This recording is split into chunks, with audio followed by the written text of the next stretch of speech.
Good evening everyone. कैसे हैं आप सभी? बढ़िया ही होंगे। और आज जो है मैं आप लोगों को दो टॉपिक्स जो है मैंने कवर करूंगी आज। एक है a slumber did my spirit seal, इसे मत देखना, अ स्लम्बर है ये।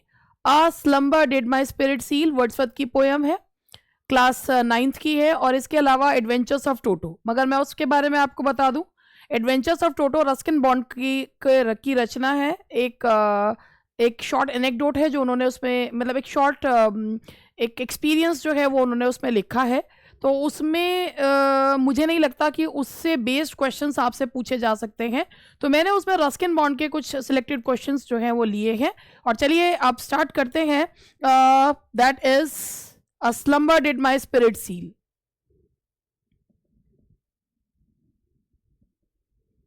तो पहले मैं आपको a slumber did my spirit seal के बारे में बताने से पहले विलियम वर्ड्सवर्थ के बारे में बता दूं कि विलियम वर्ड्सवर्थ जो है he belong to, he was an English poet and he was an elder romantic poet, and with publication of his lyrical ballads, the romantic age started. And William Wordsworth is a poet of nature. He revived nature again. He revived nature. It means people have forgotten about nature. And through the poetry of William Wordsworth, people took refuge in the natural surroundings of the beautiful poems, in the beautiful poems of Wordsworth. देखिए William Wordsworth की ये biography है। William Wordsworth was born on April 7, 1717, Cockermouth, Cumberland, and died of lung disease pleurisy on April 23rd, 1850, and was buried at St. Oswald Church, Grasmere. तो William Wordsworth एक romantic poet थे 19th century के, और उन्होंने वो एक Elder romantic थे। उनकी जो मदर थी एन कुक्सन, उनकी डेथ हुई थी 1778 में। Father died in 83। He was the second son of John and Ann Wordsworth, 5 children. His siblings include Richard, Dorothy, John. ये अपनी सिस्टर डॉरथी से काफ़ी प्यार करते थे। He attended ATTAND attended, spelling जरा गलत लिखी हुई है, ATTENDED होनी चाहिए, saint John's college. In 1790 he went on a walking tour of France, the Alps and Italy. During this period, ये भी इनका एक है कि he during this period he fell in love with a French girl named that is Annette Wellen.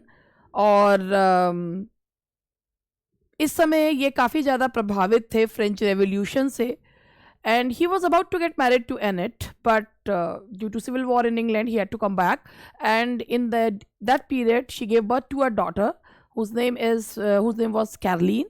And the mention of this affair is seen in a poem by Wordsworth, that is Vaudreuil and Julia. After his return to England, he published in 1793 2 poems in Heroic Couplet, An Evening Walk and Descriptive Sketches. A period of depression reflected in his verse dramas, The Borders. ये एक borders जो है उनका एक verse drama है और poetic play जिसे कहा जाता है। In 1795 he received a legacy of 900 pounds from his friend Raisley Calvert. 900 pound का उनको एक लेगेसी मिली थी, जिसके बाद उनके करियर को एक गति जो है वो मिली थी। In 1795 he met Coleridge and very soon the two established a deep friendship. Encouraged by Coleridge, he wrote lyrical ballads, जिसे कहा जाता है कि ये इसी से ही, इसके पब्लिकेशन के बाद ही रोमांटिक एज की शुरुआत हुई। लिरिकल बैलेड्स जब आया था तो उसमें there were 23 poems, 19 by Wordsworth and 4 by Coleridge. Lyrical ballads begins with Ancient Mariner and ends with Tintern Abbey. The winter of 1798 was spent in Goslar, in Germany with Dorothy. Here he wrote the enigmatic Lucy poems. Enigmatic इसलिए कहा गया कि nobody knew who Lucy was. ये जो poem आप पढ़ रहे हैं ये one of the poems Lucy poems है। ये लूसी पोएम्स उन्होंने लिखी थी। लूसी जो है उनका एक काल्पनिक जो है वो एक कैरेक्टर है जिसके बारे में उन्होंने कभी किसी को नहीं बताया कि ये लूसी आखिर है कौन। और ये जो आप पोएम पढ़ेंगे ये भी एक लूसी पोएम्स में से ही एक है। Next year he produced The Recluse, later The Excursion. In 1802 he married Mary Hutchinson. Same year he composed Resolution Independence, काफ़ी ज़्यादा हो गया है वैसे वर्ड्सवर्थ का. He created friendship with Walter Scott, Beaumont and Thomas D. Quincy. In an abusive article Francis, ये कुछ points हैं जो हेल्पफुल रहते हैं, वैसे तो ये सब जगह मिल जाते हैं. फ्रांसिस जेफरे ने इनको टाइटल दिया था लेक पोएट्स का, और ये एक डेरोगेटरी टाइटल था, इनको दिया गया था. ये फ्रांसिस मैरिस ने, ये कोई एक ऐसा टाइटल नहीं था कि जैसे पाके कोई कूदा कूदा फिरे. ये एक डेरोगेटरी यानी कि अपमानजनक टाइटल दिया था कि ये लोग बहुत ही सीमित हैं अपने लिखने में, और ये टाइटल लेक पोएट्स का टाइटल जो है लेक पोएट कहा गया था. और इनको कॉलरिज को जो है ये लेक पोएट का टाइटल जो है वो दिया गया था.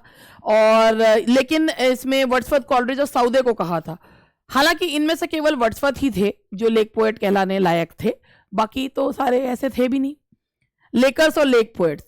Death of his seller brother John in 1805 made the family gloomy.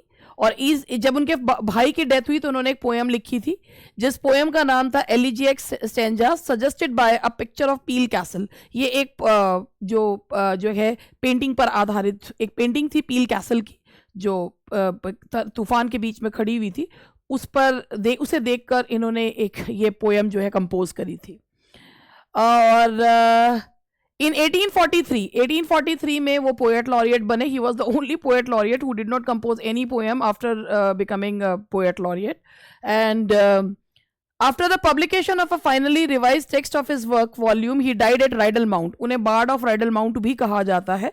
He is known as bard of Rydal Mount. Prelude जो है उनकी मृत्यु के बाद 14 बुक्स में प्रिल्यूड को पब्लिश किया गया था पोस्टमसली उनकी वाइफ के द्वारा. कीट्स ने उनके लिए एक टर्म यूज करी थी ईगोटिस्टिकल सबलाइम. इट मीन्स कि Wordsworth talks about himself. Whenever we read his poems तो हमें ऐसा लगता है कि वर्ड्सवर्थ अपने बारे में ज़्यादा बताते हैं. His biography by M Moorman was published in 1968. He wrote more than 600 sonnets. 600 से ज़्यादा सॉनेट्स जो हैं उन्होंने लिखे. अब ये सिर्फ 2 स्टेंजास की पोएम है और इसको मैं बता रही हूँ. Poem a slumber did my spirit, ये अ स्लम्बर है, did my spirit seal. A slumber देख लीजिए नीचे यहाँ लिखा हुआ भी, a slumber did my spirit seal.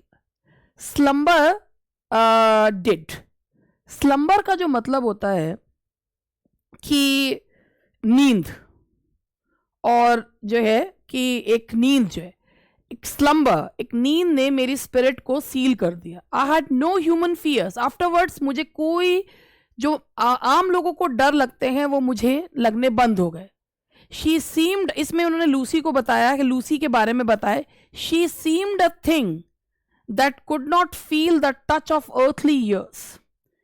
वो एक ऐसी वस्तु दिखाई देती है दैट कुड नॉट फील, जो महसूस नहीं कर सकती, द टच, छुअन, अर्थली ईयर्स, अर्थली ईयर्स के छुअन को महसूस नहीं कर सकती. पर्सोनिफिकेशन. नो मोशन, अब यहां पर उन्होंने बताया कि लूसी अब मर चुकी है.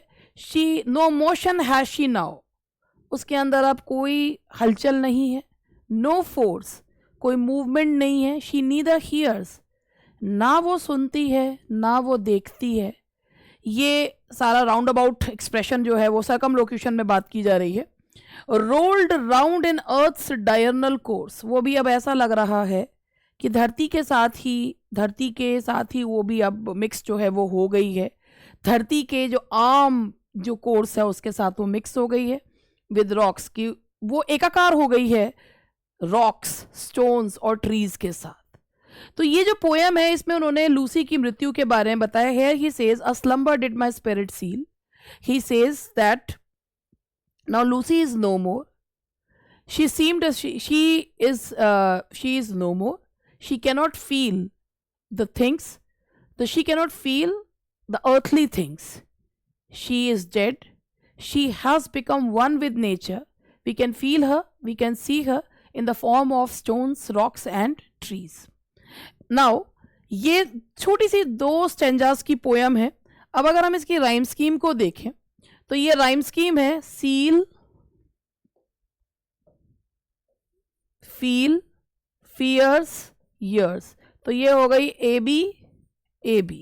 अब अगर नीचे इसी को लेते हैं तो वैसे तो ए बी रहेगा, फोर्स, कोर्स, सीज, तो ए बी सी डी, ये हुई इसकी राइम स्कीम। अब अगर हम इसमें लेते हैं, इसमें कितने जो है वो इसमें कितना जो है वो उसका उतार चढ़ाव कितना है, इसमें कितने जो है वो सिलेबल्स हैं, अ, sl, slum, ber, did, my, spi, seal, 1 2 3 4 5 6 7 8, 8 divided by 2 is equal to 4 feet, यानी कि टेट्रामीटर। ठीक है जी, टेट्रामीटर जो है वो इसमें यूज किया गया है। I had no human fears, ये इस तरीके से ये हुआ, यहाँ पर 4 फीट जो है वो इतने हैं। अब अगर हम आगे बढ़े तो अब आप इसको देखिए, a slumber did my spirit feel, it's a wonderful little poem by William Wordsworth, is known,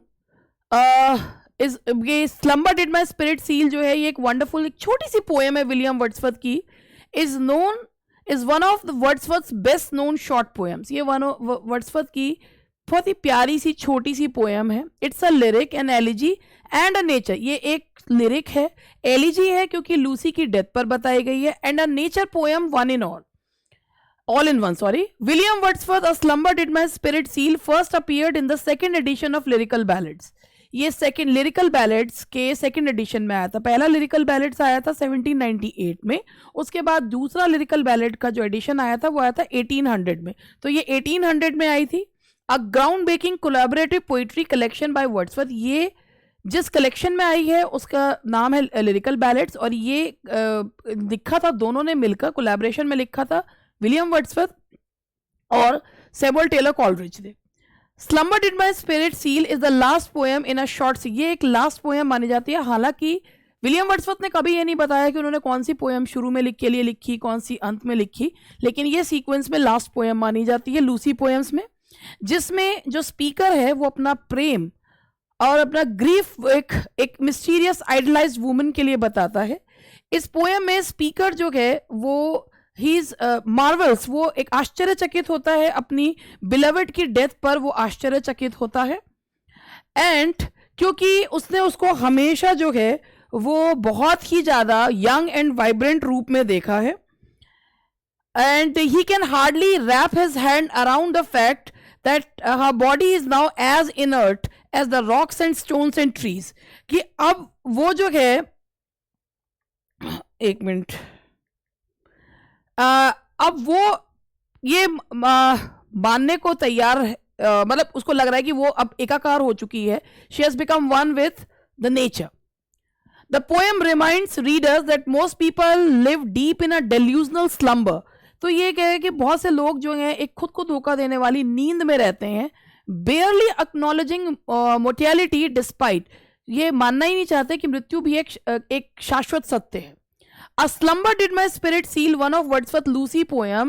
It is often assumed that it belonged to that suite of poems that a young girl who died. But unlike other Lucy poems को छोड़ दें तो इसमें जो है Lucy का नाम कहीं नहीं लिया गया। इस पोएम में लूसी का नाम नहीं लिया गया है, और ये माना जाता है कि वर्ड्सवर्थ के दिमाग में था, लेकिन उन्होंने जो है इसमें नाम नहीं लिया है।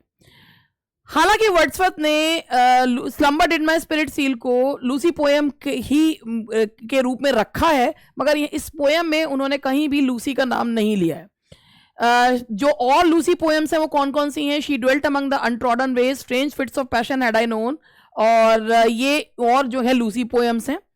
इन the 1800 edition of lyrical ballad suggesting that he intended this to be a Lucy poem, तो वो कहना चाह रहे थे कि ये भी लूसी पोएम है, but nowhere he mentioned the name of Lucy. इस पोएम की राइम स्कीम बहुत सिंपल है, ए बी मैंने निकाल के भी दिखाई है आपको, और ये जो है कॉमन मीटर, ट्रेडिशनल कॉमन जो है बैलेड मीटर उसमें लिखा गया, बैलेड मीटर में से लिखा गया है that the lines I alternate between iambic tetrameter and iambic trimeter. मैंने आपको उसको में निकाल के दिखाया कि अगर 8 सिलेबल्स हैं तो उधर 2 से डिवाइड कर दीजिए, 4 फीट आता है, उसे टेट्रामीटर कहते हैं, और अगर 6 सिलेबल्स आते हैं तो 2 से डिवाइड कीजिए, 3 फीट आएगा, तो वो हो जाएगा ट्राईमीटर। तो है जो स्ट्रेस फॉर्म है वो आयम्बिक है, पहला अनस्ट्रेस, दूसरा स्ट्रेस्ड, और जो उसका जो मीटर है वो है टेट्रामीटर एंड ट्राईमीटर। तो आयम्बिक टेट्रामीटर एंड ट्राईमीटर में लिखा गया। ये जो है ये सारी चीजें जो होती हैं ये इनके टेक्निकल टर्म्स होते हैं। अब अगर हम लिटरेरी डिवाइसेस की बात करें तो ये पोएम जो है एक लिरिकल बैलेड है। लिरिकल बैलेड भाई इसीलिए इसमें जो बैलेड स्टैंजा है वो यूज किया गया है। लिरिकल बैलेड है, रैमिंग पैटर्न है ए बी बोथ क्वार्टरेंस के लिए ए बी या सी डी कर दीजिए। तो बैलेड स्टैंजा जो होता है 4 लाइन का स्टैंजा क्वार्टरेन को कहते हैं, और राइम स्कीम जो होती है उसकी ए बी या ABCB भी हो जाती है कई बार। और बाकी कुछ और जो डिवाइसेस हैं वो देखिए एलिट्रेशन। एलिट्रेशन है इसमें, देखिए इन दिस पोएम एलिट्रेशन है a slumber did my spirit seal SS, she seemed SS, rolled round RR। ये एलिट्रेशन का यूज किया गया। Assonance is the repetition of the vowel sound in the same sentence. A slumber did my spirit I। तो assonance में vowel होता है, alliteration में letter repeat होता है in the beginning of the words। अगर हम मेटाफर की बात करें तो मेटाफर में अगर आप देखते हैं तो इसमें ये आप देखिए ट्रैंक्विलिटी, शांति को स्लीपिंग स्पिरिट जो है a slumber did my spirit seal, एक शांति को स्लम्बर में कहा गया है। डिड माई स्पिरिट सील, एक शांति ने मेरे दिमाग को, मेरी आत्मा को बिल्कुल सील कर दिया, एक नींद ने, एक लंबी नींद ने। And calling not being affected by time age touch of earthly years. Touch of, वैसे तो ये टच पर्सोनिफिकेशन पे भी आता है, अर्थली ईयर्स का कहा गया है, तो अर्थली ईयर्स सालों को कहा गया है, साल को। The entire second stanza is a metaphor for death, पूरा second stanza metaphor for death है कि एकाकार हो गई है मृत्यु नेचर के साथ। एंजैम्बमेंट का मतलब होता है स्ट्राइडिंग ओवर, एक लाइन बिना कॉमा और उसके जो है दूसरे में जो है मिलती है। She seemed a thing that could not feel the touch, तो बिना कॉमा और उसके किसी पंचुएशन मार्क के जब दूसरी लाइन में कंटिन्यू होती है उसे एंजैम्बमेंट कहा जाता है। An image is a verbal representation of a sensory experience. अब यहां पर स्मेल, टच, ये इससे जो है वो इमेज क्रिएट, लूसी की इमेज क्रिएट की गई है। आयरनी अगर इसमें हम देखें, no motion of force and she is revolving with the earth around the sun actually imply she is dead and the speaker can not be one with her. तो यहां पर ये एक आयरनिकल स्टेटमेंट है कि she is one with nature, she can see the poet but poet cannot see her.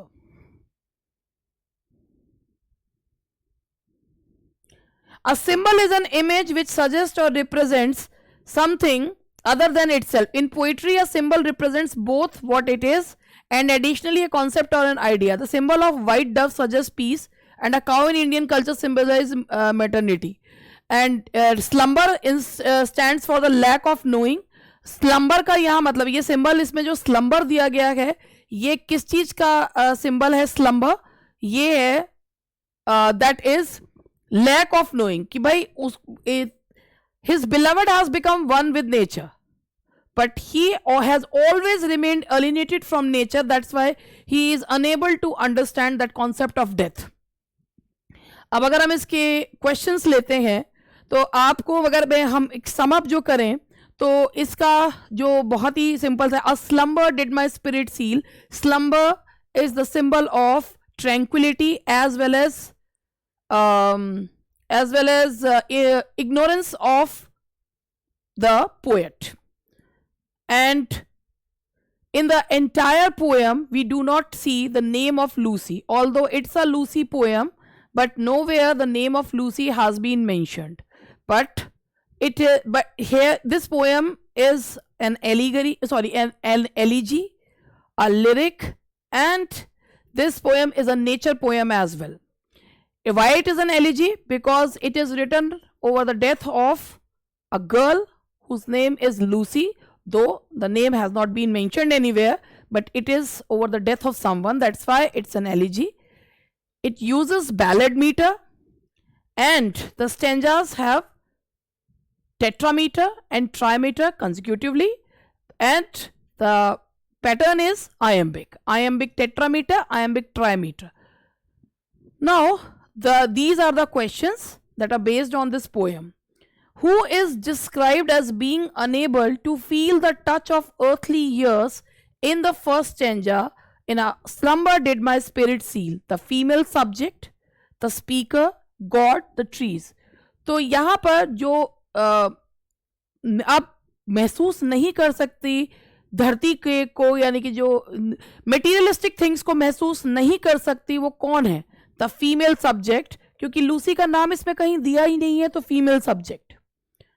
How are the stanzas divided in a slumber did my spirit seal?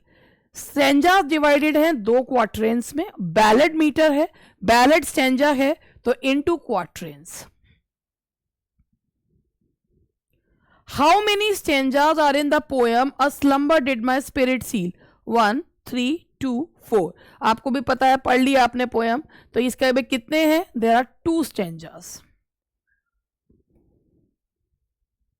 Which of the following is not something the female subject joins in Earth's diurnal course? In a slumber did. अगर आपने इस poem को पढ़ा हुआ होगा तो आप इस क्वेश्चन का जवाब बहुत आराम से दे लेंगे कि इनमें से किससे एकाकार नहीं होगी? Rocks, worms, trees, stones. तो यहां पर है दैट इज वॉर्म्स. तो वॉर्म्स के साथ जो है वो एकाकार नहीं होगी. Now the next question is,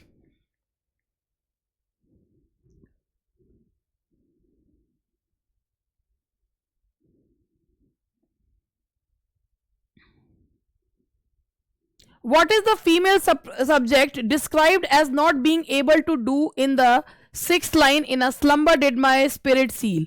Speak, hear or see, sleep, laugh. अब इसके लिए एक बार फिर से पोयम को देखना पड़ेगा कि 6th लाइन में वो क्या नहीं कर पाएगी. तो आप जरा इसको देख लेते हैं पोयम को, क्योंकि अगर देखिए 6th लाइन देखिए, she neither hears nor sees, rolled round, she now no force, no, she neither hears nor sees, rolled round in earth's diurnal course with rocks and stones and trees. तो अगर अब हम इसको देखें तो भाई इसमें जो क्वेश्चन है, अब आप इसको क्वेश्चन को ध्यान से देखिए कि इसमें क्वेश्चन में क्या पूछा गया है कि what is the disc not being able to do. भाई not being able to do क्या नहीं कर पाएगी? तो क्या नहीं कर पाएगी? हियर और सी. बाकी तो किसी चीज के बारे में बात की ही नहीं गई है, तो क्या नहीं कर पाएगी? हियर और सी. What sort of meter does Wordsworth use in Slumber Did My Spirit Seal? Iambic, fevers, dactylic, trochaic. तो ये मैंने आपको बताया था, iambic, tetrameter and trimeter में लिखी गई है, तो इसका आंसर है iambic. What is the rhyme scheme of the poem in A Slumber Did My Spirit Seal? तो देख लीजिए इसमें A B A B C D C D A B C B A B C B A B C D A B C D A B C A B C D D. तो ये मैंने आपको बताया था, या तो A B होगी या A B C D जो है इसकी राइम स्कीम होगी. तो ये थे इसके 7 जो है वो वर्क. अभी 7 ही क्वेश्चंस हमको इस पे मिले. वैसे वर्ड्सवर्थ पे तो ढेर क्वेश्चंस हो सकते हैं, वो भी हम लोग डिस्कस कर लेंगे एक दिन. तो अब इसके बाद मैं आप लोगों के साथ एडवेंचर्स ऑफ टोटो जो है, अब ये क्या है, आप लोग इसमें एडवेंचर्स ऑफ टोटो पढ़ाने से पहले मैं आप लोगों को एक बात बताऊं, ये रस्किन बॉन्ड के बारे में इसमें से ज़्यादा पूछा जा सकता है, क्योंकि ये तो एक बहुत ही साधारण सा चैप्टर है. अब मैंने भी इसमें रस्किन बॉन्ड के 10 क्वेश्चंस जो हैं वो लिए हैं. तो पहले मैं आपको रस्किन बॉन्ड के बारे में बता दूं. आप लोगों ने रस्किन बॉन्ड के बारे में वैसे सुना भी होगा, और जो है थोड़ा सा मैं बता देती हूँ. रस्किन बॉन्ड जो है वो एक हैं तो ब्रिटिश डिसेंट के, मगर हैं एक कंटेम्प्रेरी इंडियन राइटर. उन्होंने बहुत सारी बच्चों के लिए किताबें लिखी हैं. उन्हें साहित्य अकादमी अवार्ड भी मिला है लिटरेचर के लिए. मैं 1934 में कसौली में उनका जन्म हुआ, और वो जो है Edith Clarke and Aubrey Bond के जो है वो बेटे हैं. उनके फादर ने रॉयल एयरफोर्स में सर्व किया और जगह जगह घूमते रहे. When he was 8 his parents separated, his mother left him. 8 साल के थे तो उनके पेरेंट्स सेपरेट हो गए. She married to a Punjabi Hindu. Bond had a complicated relationship with his mother who was rarely there to offer him. Bond के अपने mother के साथ काफी कॉम्प्लिकेटेड रिलेशनशिप थी, जिन्होंने उनकी माँ ने उनको कभी वो अफेक्शन नहीं दिया जो एक बच्चे को उनकी माँ से चाहिए. He received his early education from Bishop Cotton School in Shimla. और during his school years he won several writing competitions including the Haley Literature Prize and the Irving Divinity Prize. In 1952 he completed his graduation and moved to England and stayed at his aunt's house for 4 years. England गए 4 साल वहाँ रहे. Some of his favorite reads include Lawrence, Charles Dickens, Charlotte Bronte and Rudyard Kipling. At the age of 17 in London he began to write his first novel The Room on the Roof. ये उनका first novel था. The novel charts the life of an orphaned Anglo-Indian teenager. ये autobiographical work था उनका. He runs away to live with his friend as he escapes the tyranny of his strict guardian. The book has a strong autobiography. ऐसा लग रहा था जैसे उन्होंने अपनी कहानी जो है इसमें लिखी है. It was not published until he was 21. जब वो 21 साल के हुए, then this book got published. उन्हें इस नॉवल के लिए John Llewellyn Rhys Memorial Prize भी मिला. Its success gave him impetus to write. इसके बाद उन्होंने सोचा कि मैं इसका सीक्वल लिखता हूं. वेग्रेंट्स इन द वैली इसका सीक्वल है. His essays and articles were published in numerous magazines such as The Pioneer, The Leader, The Tribune and The Telegraph. ये सारे लीडिंग जो है वो पेपर्स एंड मैगजीन्स हैं. Till now he has written over 300 short stories, essays and novels and 30 books of children. Additionally, he penned 2 autobiographical volumes, Scenes from a Writer's Life and The Lamp is Lit. ये उनके autobiographical works हैं. Leaves from a Journal. The first one details his formative years in India and the second one is based on journal entries. Essay collection and episodes about his years making it as a freelance writer. उनके और जो notable works हैं वो हैं Blue Umbrella, A Fight of Pigeons and Funny Sides Up, Suzanne's 7 Husbands. ये वो है जो प्रियंका चोपड़ा की मूवी भी आई थी सात खून माफ, और was adapted into a film सात खून माफ, and film Junoon is inspired by his Flight of Pigeons. जुनून जो मूवी है वो इनके इससे पर बेस्ड है. अब हम आते हैं क्लास 9 का जो ये चैप्टर है, द एडवेंचर्स ऑफ टोटो. अब ये जो है ना ये स्टोरी बहुत ही ये स्टोरी क्या है, ये एक एक्सपीरियंस सा है. टोटो नाम का एक मंकी जो है उसकी स्टोरी है. आपको मैं इसमें समरी बता रही हूँ और इसके पे टेक्स्ट बेस्ड क्वेश्चंस हैं that I am not going to solve, क्योंकि वो क्वेश्चंस मुझे खुद ही इतने हल्के और सिंपल लग रहे हैं कि उन्हें तो आप खुद भी सॉल्व कर सकते हैं. तो मैं तो क्वेश्चंस जो कराऊंगी वो रस्किन बॉन्ड पे कराऊंगी. रस्किन बॉन्ड जो है वो एक बहुत ही इंटरेस्टिंग जो है वो राइटर हैं, और जो बच्चों के राइटर होने के साथ साथ उनके आपको पता है सात खून जो उनके वर्क है सात खून माफ, उनमें तो उसमें उन्होंने एक गेस्ट की मतलब एक गेस्ट अपीयरेंस भी उन्होंने निभाई थी.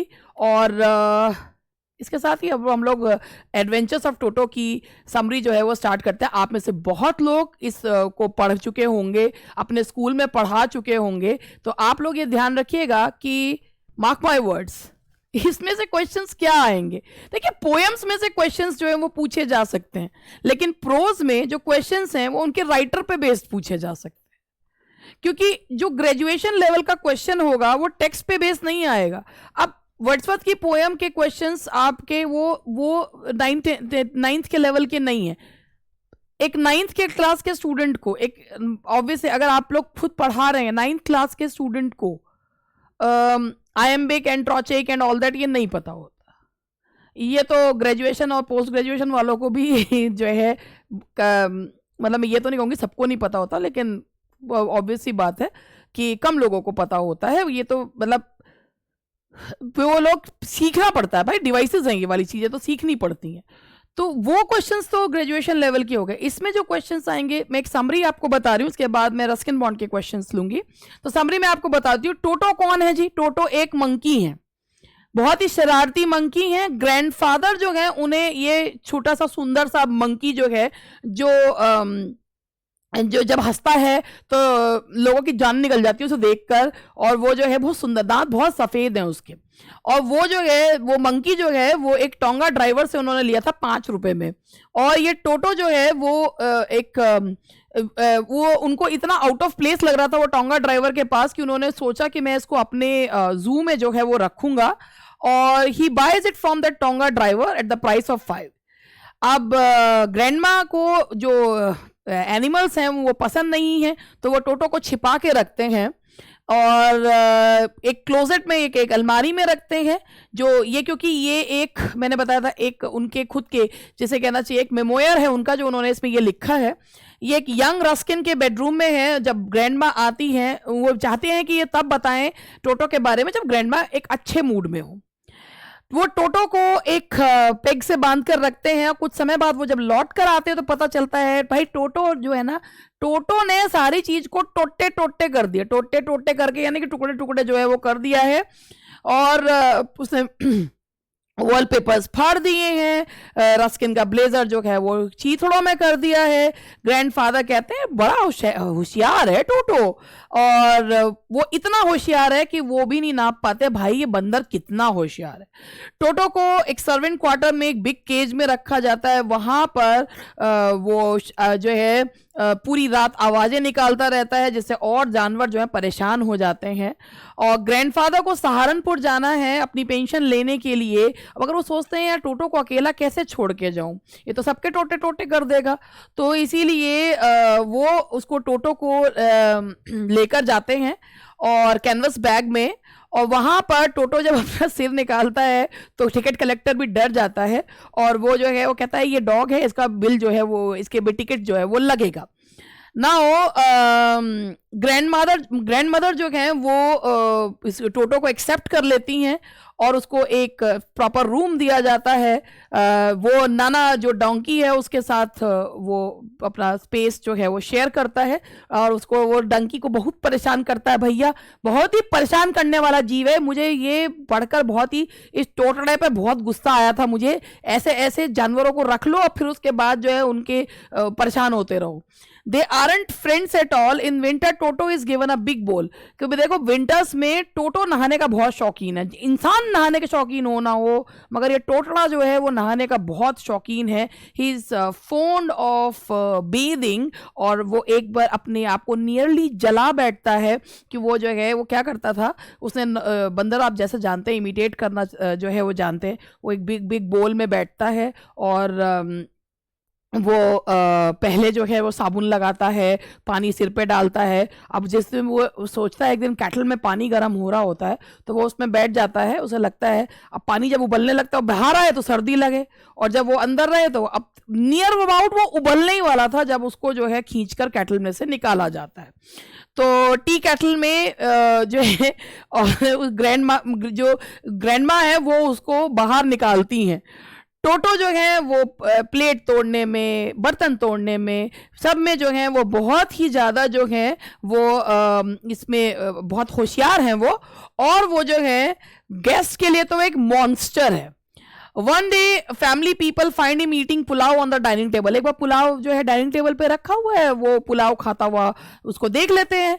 जब ग्रैंडमा उस पर चिल्लाती है तो वो प्लेट्स उनके ऊपर फेंक के मारता है, और जो है जब एक आंट जो है वो टोटो की तरफ बढ़ती है तो वो उसके मुंह पे पानी फेंक देता है। भाई बहुत बढ़िया बंदर रख रखा है। एंड वो उस डिश के साथ वो विंडो पर चला जाता है, ट्री पे जाकर लटक जाता है, और जब सारा पुलाव खा लेता है तो डिश को फेंक देता है और वो डिश जो है वो चकनाचूर जो हो जाती है। टोटो को बहुत मजा आता है दूसरों को परेशान करने में। वैसे ऐसे टोटो जो होते हैं ना केवल बंदरों के रूप में ही नहीं होते हैं जो बहुत परेशान करने वाले जीव होते हैं, ऐसे टोटोस जो होते हैं वो इंसानों में भी होते हैं। खैर ये जो टोटो है वो उसको बहुत जो है मजा आता है इंसानों को परेशान करने में, स्पेशली लेडीज को परेशान करने में। और वो now they have realized that Toto is not that type of animal which can be kept as a pet। तो वो ग्रैंडफादर जो हैं उसको वापस करके आते हैं टोटो को, और जो है 3 रुपए में उसको बेचाते हैं। तो 5 रुपए में खरीदा था, 3 रुपए में बेच कर आ जाते हैं। तो ये थी द एडवेंचर्स ऑफ टोटो। तो ये थे इसके एडवेंचर्स ऑफ टोटो। अब मैं इसमें एक्सट्रैक्ट बेस्ड क्वेश्चंस हैं, ये आप लोग अपने आप कर लेंगे। क्वेश्चंस दिए हुए हैं क्योंकि क्वेश्चन का लेवल ही 9th-10th वाला है। क्वेश्चन का मैं खुद ही कह रही हूं ये 9th-10th वाला लेवल है, तो इसको क्वेश्चन को तो आप भी अपने आप कर सकते हैं। मुझे ये क्वेश्चन मैं सॉल्व बिल्कुल नहीं कराऊंगी। मैं जो क्वेश्चन कराऊंगी मैं करवाऊंगी आप लोगों को रस्किन बॉन्ड पे बेस्ड क्वेश्चंस। तो चलिए रस्किन बॉन्ड वाले क्वेश्चंस जो हैं वो हम लोग करेंगे। और you can very well understand, क्योंकि मैं जो पढ़ा रही हूँ, अब आप लोगों ने भी देखा होगा कि आप अगर यूट्यूब पर, अगर आप, और भी आपने देखा होगा, अगर 9th और 10th के लेवल की समरी पढ़ा दी, 9th और 10th की, तो भाई 9th 10th के बच्चों में और आप लोगों में क्या अंतर रह जाएगा। दैट इज वाई ये क्वेश्चंस मुझे 9th लेवल के ही लगे, इसलिए मैं इन्हें छोड़ रही हूं। ये आप, मुझे पता है, बहुत आराम से कर लोगे, ठीक है। ये क्वेश्चंस रस्किन बॉन्ड पे आधारित है, जो मुझे लगता है प्रोज पर राइटर के पे बेस्ड क्वेश्चंस आएंगे, तो मैंने सोचा ये क्वेश्चंस आप लोगों को करवा देती हूँ। पहला है, what is the name of the character created by Ruskin Bond to tell stories about his own past. कि रस्किन बॉन्ड ने कौन सा कैरेक्टर क्रिएट किया था जब वो अपनी स्टोरीज जो है वो बताते थे। रस्टी, रिचर्ड, बिन्या, राकेश, तो उन्होंने, उनका नाम क्या था, रस्किन बॉन्ड, तो उन्होंने अपने नाम से मिलता जुलता एक नाम रखा था, दैट इज रस्टी। तो उन्होंने नाम रखा था रस्टी। रस्टी नाम से वो अपनी जो है एक कैरेक्टर क्रिएट करा था जो उनके पास्ट के बारे में बताता था। Now question number 2, Ruskin Bond makes a guest appearance in one of the movies based on his book, which movie. तो सुजाना सेवन हस्बैंड, और जिसका नाम था 7 खून माफ, तो उसमें उन्होंने गेस्ट अपीयरेंस जो है वो की थी। तो Ruskin Bond makes a great appearance in one of the movies based on his book, and that movie is 7 Khoon Maaf. In which year was Ruskin Bond awarded the Padma Bhushan. Ruskin Bond को Padma Bhushan award कब दिया गया था? 2014, 2001, 1919, 992, that is 2014. One of the following books is not authored by Ruskin bond, which one? इनमें से कौन सी book Ruskin bond के द्वारा ऑथर्ड नहीं करी गई है? With Love from the Hills, Man Eaters of Kumail, Vagrants in the Valley, Tales of Fosterganj. तो ये जो है भाई, ये with love from the hills, vagrants in the valley, tales of Fosterganj, ये सब उनकी हैं। Man eaters of Kumaon Jim Corbett की है। तो ये जो बुक है that is not by Ruskin Bond. The film based on which of his famous book won the national award for best children film? Roads to Mussoorie, a flight of pigeons, angry river and the blue umbrella. तो ये आपने blue umbrella जो है, ये book, ये जो blue umbrella पे आधारित जो उनकी मूवी है, उसको national award for best children film मिला था। और ब्लू अम्ब्रेला जो है ये एक इनका 1980 का नॉवल है। ये हिंदी फिल्म जो इसे बनाई गई थी, सेम नेम से बनाई गई थी। विशाल भारद्वाज के द्वारा इसे डायरेक्ट करा गया था। It was directed by Vishal Bhardwaj. और बाद में इसे बेस्ट जो है national film award, best national film for children जो है, इसको अवार्ड भी मिला था।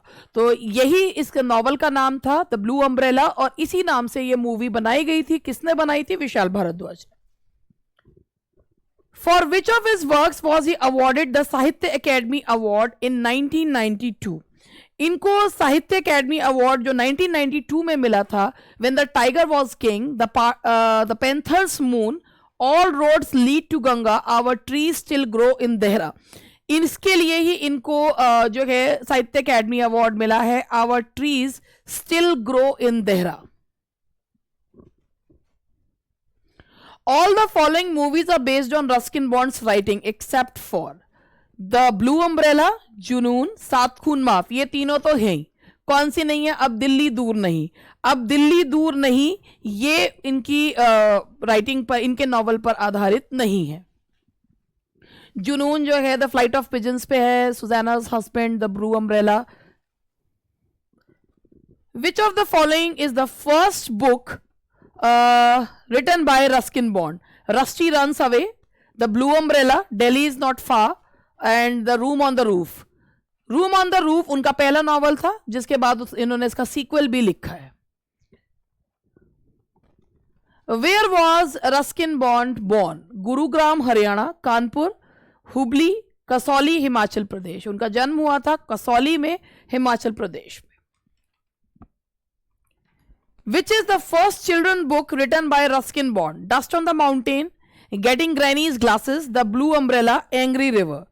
तो ये जो कौन सी पहली जो है वो बच्चों के लिए लिखी गई किताब थी, दैट वाज एंग्री रिवर।